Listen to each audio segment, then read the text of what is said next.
everyone, welcome back to my channel. Today I'm going to be filming a Q&A. This is actually like my 10th time filming it because it's always been crazy long and rambly. So let's just get into it. The first part is all questions about my animals and the second part is all questions about me.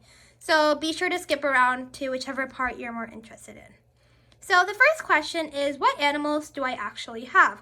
I get this question a lot, which I think is really fair since I don't have an official Meet My Pets video. I do have a video introducing all my sugar gliders and each of my rabbits individually. So the first pet I have is my dog. His name is Coco. He's about 6 years old and he's a rescue from our Humane Society. He's a Chihuahua mix.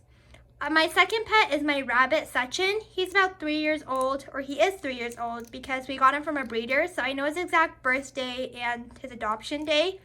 And he's a Netherland dwarf lilac Himalayan. And it's sometimes called white point in other breeds. So yeah, he's just a white point with lilac eyes. My second rabbit is a broken sable point Holland Lop named Butchin. And he's a year now. And then I have 5 sugar gliders. I have a video introducing all of them, but I have one named Cow, one named Mocha, one named Latte. That's Piglet. Oh, some of them are in their pouch up there. That's Piglet. He was not in my Meet My Sugar Gliders video. And that little guy doesn't have a name. So let me know if you have name suggestions. Oof. Who is fighting with who? What is going on, man? So those are my pets. I have videos for my rabbits as well, so be sure to watch those if you want to know more about them. The second question I often get asked is, do I have any dream pets or pets that I'm planning on getting? For me, dream pets and realistic pets that I'm going to be getting next are a little bit different.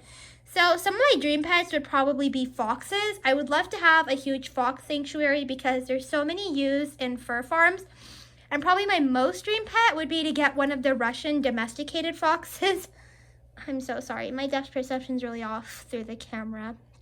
But probably my most dream pet would be to get one of those Russian domesticated foxes from the Belyaev, I hope I'm saying that right, experiments. They're amazing. I would love to have one of those. Other dream pets, I think skunks are awesome. Any large breed of parrot or toucans, keel-billed toucans would be another dream pet. Also minks, there's these black and white spotted minks that literally look like cows. I love them, would love to have them as well. So, oh, and like miniature horses would probably be like my realistic dream pet that I would buy. And then some pets that I realistically want to own. I've been really interested in crested geckos recently. I'm not sure why because I've never really been into reptiles, but I think it's because I've had the breeding bug recently and I really want to breed something. I don't ever recommend breeding just for the sake of breeding, but I'm doing some research and I feel like crested geckos would be really good to get started in. And I think they're actually really good pets. I feel like it's something I would feel ethical about selling to families. So crested geckos would be one. Chinchillas, especially the Angora chinchillas, I really want some. So there's chinchillas and then ferrets. I really want ferrets. I probably won't get them for a while, at least until I have my own place or more space where I'm living with my family, because I believe that they should be fed raw diet. I've researched it and it just feels like kibble diet just isn't adequate for their needs. So I'd really like to have ferrets and feed them raw, and I don't want to be getting Marshall's ferrets, which are like 99% of the ferrets you find in the US, because they have so many health problems. And it's hard because Marshall's does have a monopoly in the US pretty much with ferrets, but there are a few good ferret breeders out there, so I would love to have one of those Angora ferrets from one of the few ethical breeders in the US.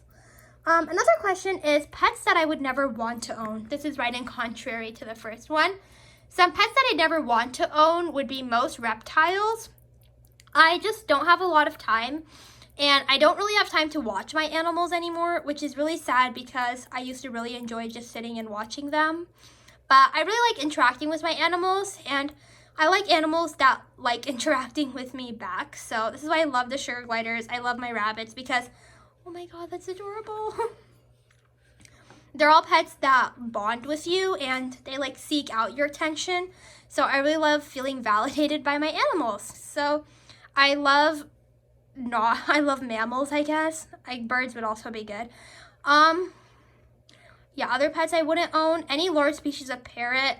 Pretty much any parrot, because the more and more I'm researching their diet, seems like pelleted diets just aren't enough, and their diets are almost more complex than sugar glider diets, and yeah, I just don't want to deal with that for a while, which I think is completely fine. Once you have an animal, do what you got to do to take the best care of them, but before you get them, just make sure they're a good fit for you. So yes, I'm so distracted. He's so adorable. So yeah, the other pets I never own. Some of the pets you guys might think I'd own, but I probably won't. Hedgehogs, I think hedgehogs are adorable. I really want them. I just know that they wouldn't be the best pet for me because they're pretty antisocial. They can tolerate handling, but they don't ever really seem to enjoy it, which would be a blow to my ego, and my ego couldn't take that. So probably wouldn't be getting hedgehogs. Also, their consistency of their poop kind of puts me off. Yeah, so not getting hedgehogs. Probably won't get guinea pigs because I feel like rabbits and guinea pigs are very similar, but I feel like guinea pigs poop weirds me out more than rabbit poops, and rabbits use litter boxes, so I prefer my rabbits over guinea pigs. And oh, I definitely won't have any rats, gerbils, mice, hamsters, anything that lives less than 3 years. I'm just so emotional, and I hate dealing with loss, and especially health issues, especially like rats. Like hamsters at least tend to pass more peacefully, but rats tend to have so many health issues.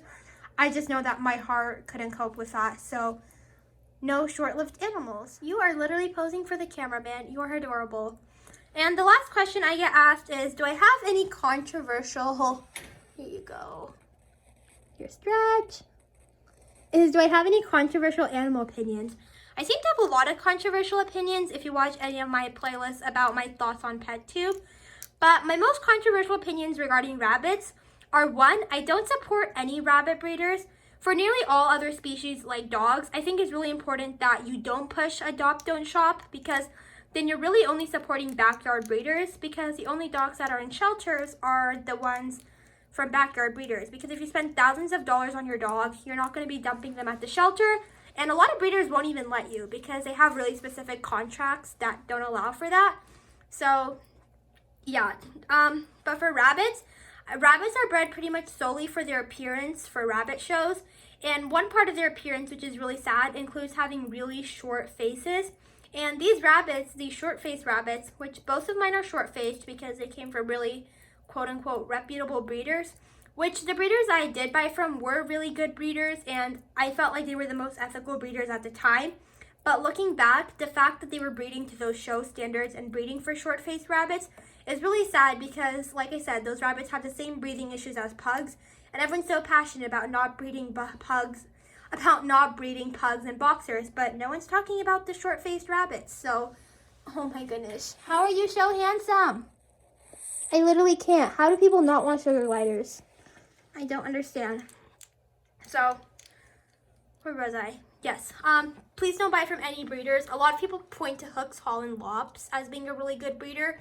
Again, all her rabbits I've seen have the short noses, which isn't her fault because that's just breed standards right now. And when you're breeding for a breed, you're obviously going to be breeding for the breed standards, which I guess is a big argument that a lot of people make for any species of dog breeders, because a lot of these bigger dogs are just getting unhealthier and unhealthier, like with their joints. I feel like that's its own argument, but pretty much where I'm at right now, I don't support any rabbit breeders.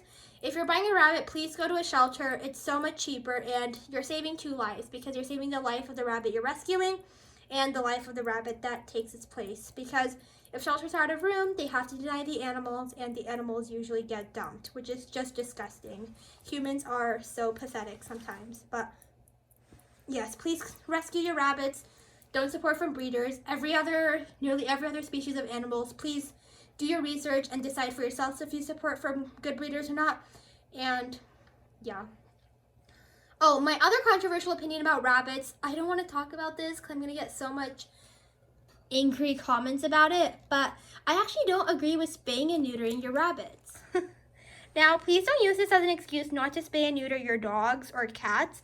Dogs and cats are very different. They're going out, they're interacting with other animals, and dogs, even if you just have like male dogs, they can smell a female and heat for miles. So if there's another random female who happens to not be spayed and your dog smells that, there's going to be puppies, which are unplanned for and will probably have health issues and could probably be inbred, because if two dogs are from the same area and neither of those are neuter, they're probably from like the same sketchy backyard breeders. So be careful about that. Please spay and neuter your dogs. There's just no reason not to. But in the case of rabbits, even though it is a relatively safe procedure, neutering at least, spaying is very intensive. Even though neutering rabbits is a relatively safe procedure, there's just not a lot of vets who understand what they're doing. There's pretty much regular vets, which are for dogs and cats, and exotic vets are supposed to treat everything else. I'm supposed to take my rabbit to the same vet as someone with a snake would take, as someone with a chameleon, as someone with like a fish, as someone with a parrot. Pretty much what I'm saying is exotic vets are so much less specialized. And then, I'm sorry, I'm abusing you. I just need cute footage. I'm sorry. Okay. So exotic vets are just so much less specialized than dogs and cats. And even though rabbits have been domesticated for a really long time, they haven't been kept as house pets like we're seeing now. And the truth is, even though it's a relatively simple procedure, there's so many vets that don't know what they're doing that it's not risk-free. Again, neutering your dogs and cats practically is risk-free, but neutering your rabbits, the fact is that it's not.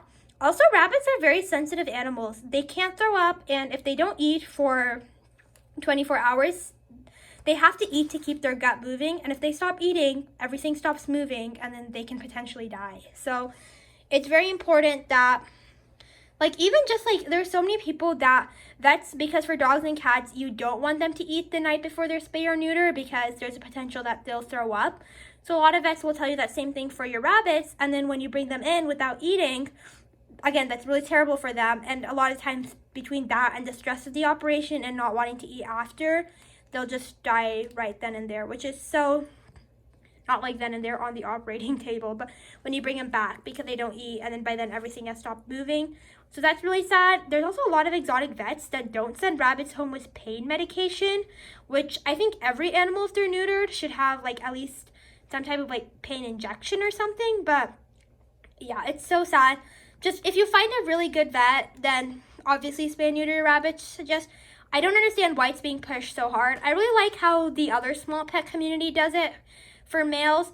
They pretty much say that if you have a very hormonally aggressive male, then you should neuter your rabbit, or then you should neuter your pet. Like rats, for example. You neuter rats on a need basis. On a case-by-case basis based on their individual needs. There's not a rule that every single male rat should be neutered to live in groups. I do have 2 unneutered male rabbits living together. It can be very dangerous. I'm not going to encourage anyone else to do it. I just want to point out that not all animals in general are as driven by their male hormones. Some animals just have a lot stronger hormones than others, and every animal is different.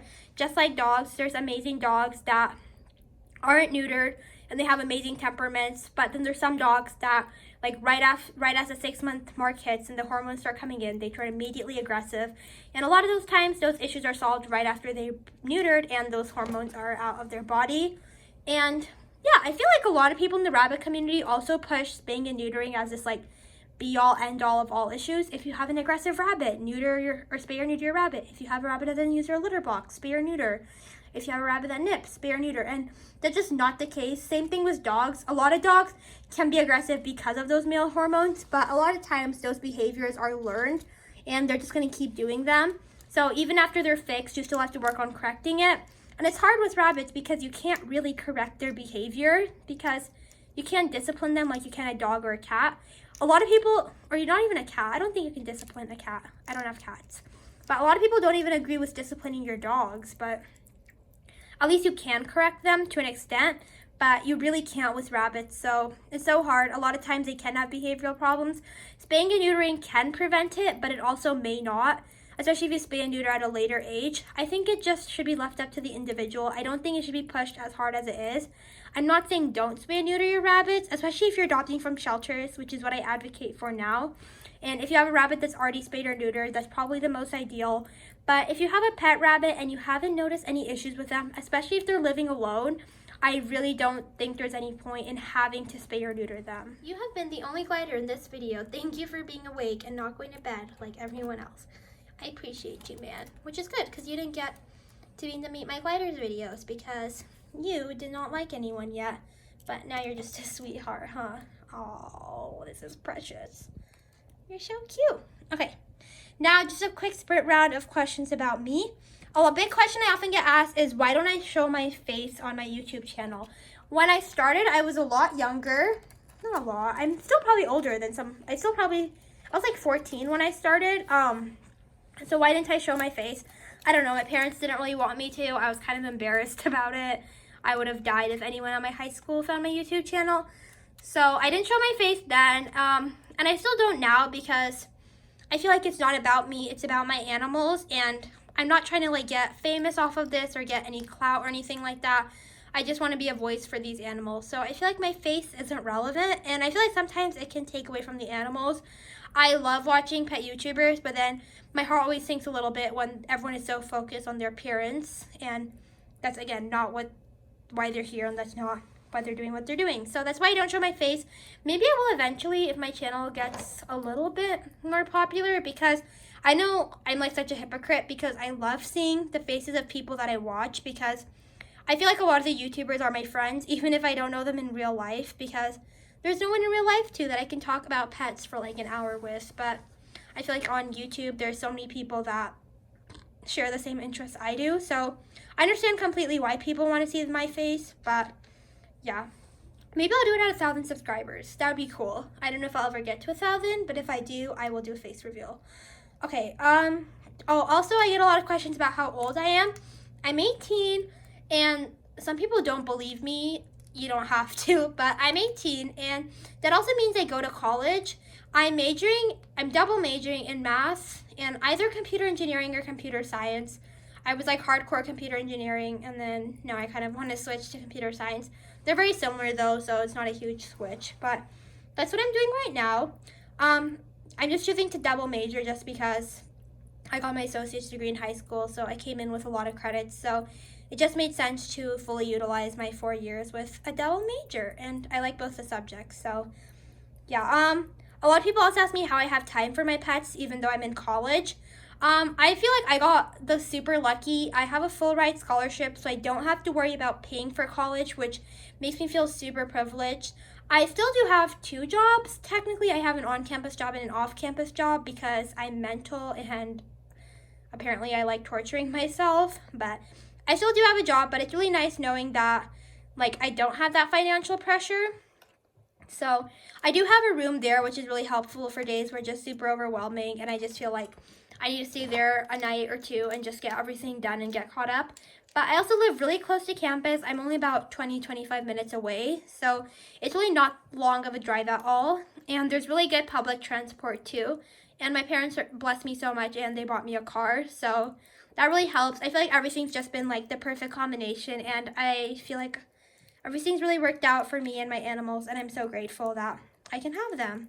And it's something I've planned for. I feel like it's hard to plan for it, but when I got my rabbit when I was 14, because when I got my dog, it wasn't a huge deal in my mind because my parents were always willing to help. But as soon as I started getting into exotics, which is weird because I don't think rabbits are that exotic, but since then I kind of decided that whatever I did for college, I wasn't sure what I would do, but I knew that he would be coming with me. It was just a commitment that I made to myself. I don't think it's something that everyone needs to make, but it's something I really wanted to make to my rabbit, and I love him so much, so I'm so glad that everything was able to work out for him. So I knew that I'd be having my pets through college, and that's why I like continue to get more even though I got closer to going to college. But yeah, I didn't know exactly how it would work out, but I couldn't have asked for it to be any better. Oh, a lot of people ask any of my favorite foods, favorite colors. My favorite food, like snack foods, are definitely spicy Cheetos and chocolate. I could live off of those 2 things. I feel like they hit all the flavor profiles, so love those. Like favorite thing that's not that, I love Indian food because I'm Indian, so anything spicy. I also love Olive Garden.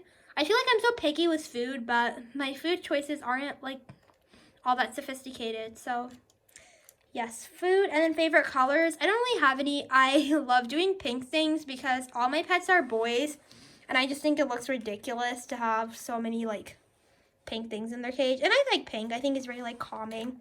So I love the color pink. Purple is my favorite color as a child. Favorite movies, favorite books, favorite singers. Favorite movies, definitely Hush on Netflix. I feel like it's so well taken. And I love seeing like powerful female characters, or like not even female, just like powerful characters, because I feel like there's so many thrillers that I watch and I'm just like, what are you doing? I would be like 10 times smarter than you in that situation. But I love watching movies where the character is smarter than me, and I'm not like angry at myself and throwing myself against a wall because they're like walking into a dark room alone.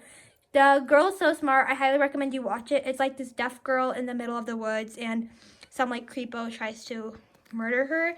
It's so good. Highly recommend. So it's called Hush. If you're younger, maybe don't watch it. I think it's like TV 14. So I love Hush. Favorite books?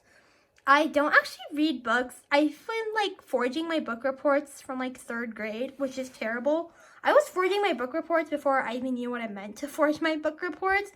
I remember being like in 2nd or 3rd grade, and my mom would take my sister to piano lessons, and I would sneak into the basement where the family computer was, and I would Google summaries and then delete all my history because I was so embarrassed by it. So I never read books. And do I have a favorite singer? Not really. I really like James Graham from The Four, but I guess he's like more well known now. But my favorite pop singer is probably, I don't even know. I love Lucas Graham. I think Ariana Grande is like one of the most talented pop singers, but I don't know about that much about her like personality. Oh, I'm sorry. I don't know that much about her personality. You know what? You might just beat Cal on being the most cute, adorable favorite glider ever. So, yes, Ariana Grande, guys, for favorite pop singer. But if you guys don't know James Graham, like, check him out. He's awesome, and he's so talented, and he, like, never had any professional training, which is crazy. Yeah. Oh, do I have any allergies? This is funny because I sound congested in all of my videos. I can't even watch a lot of them because I can just hear the congestion, but yes, I actually have really bad allergies to so many things. I suffered from really bad allergies pretty much all my life. I knew I was allergic to cats and pollen, but recently, just like a year ago, I got tested. I'm allergic to like so many random grasses and trees. I am allergic to my rabbits and my dogs. I don't think they tested for sugar gliders, but yeah. I am very allergic to Timothy hay. I do use orchard grass hay for my rabbits, which helps a little bit, but honestly, it just still really irritates my allergies.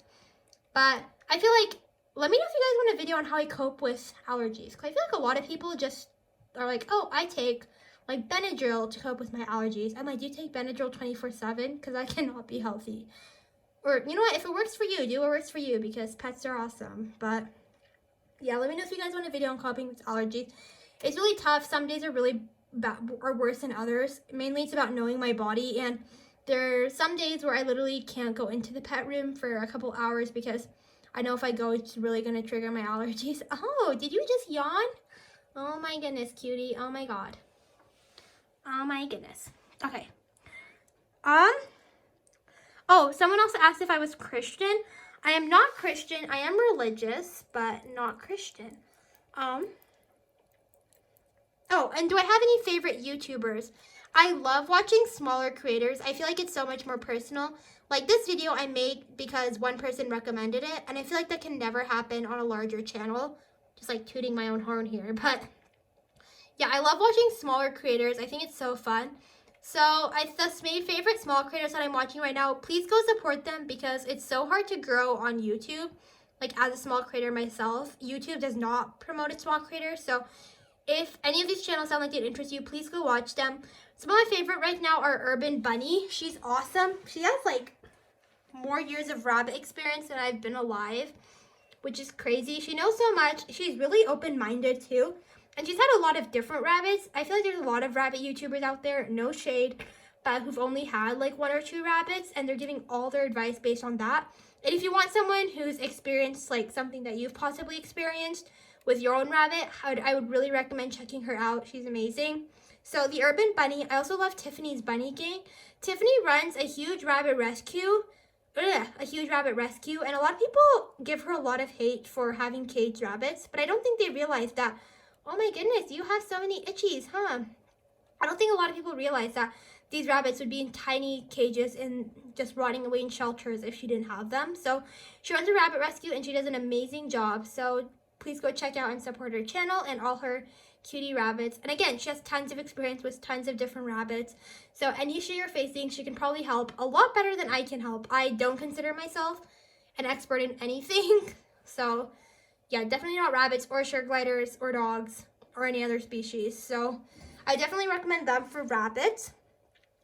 Another channel I've really loved is called Wild Edibles. It's a husband and wife team, and they do a lot of these very naturey vlogs, and I just find them so calming and so relaxing to watch.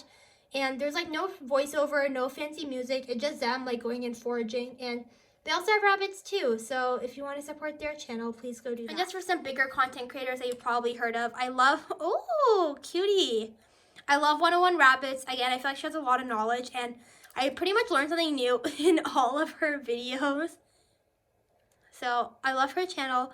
101 Rabbits, Erin's Ark. She has outdoor rabbits and she does an amazing job taking care of them. So if you ever have any questions about outdoor rabbits, be sure to check out her channel. You guys probably already know her channel. Why am I acting like I'm giving her subscribers when she's like a billion times more famous than me?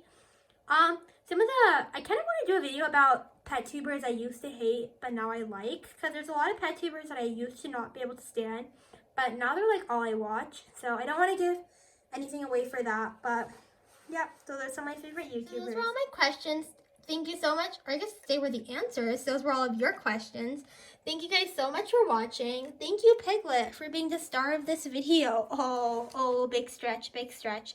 People don't realize how stretchy their pelagiums are. Oh, that did not work. People also don't realize how tiny they are. They're so tiny. I love you so much. Thank you guys so much for watching. Be sure to let me know any video requests you have. Like I said, this video was made because one person requested it. That's something I can do as a smaller channel. So if you have any specific video requests, please let me know. I'm really try with care videos, but they just take a lot of time to get out. So if you have any care videos, I don't know if I'll make them, especially because I don't feel so experienced to give people full care guides, especially because a lot of people watch one care video and that's all the research they do. And I feel like care videos can become outdated so quickly, so I'd hate to be contributing to all the misinformation. Which another pet peeve of mine is I feel like a lot of YouTubers don't delete their old videos, especially with pet YouTubers.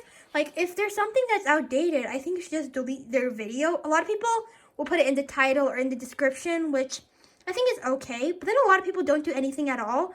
And then when they get called out on it, they're like, oh, it's an old video. I'm like, people are still watching and learning from that, so yeah, don't like contributing to misinformation. So probably won't do any care videos, but let me know any other videos you guys would love to see.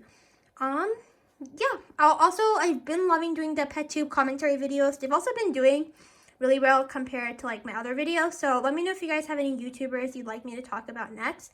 Thank you for watching. Me and Piglet say bye. See you guys next time. Bye.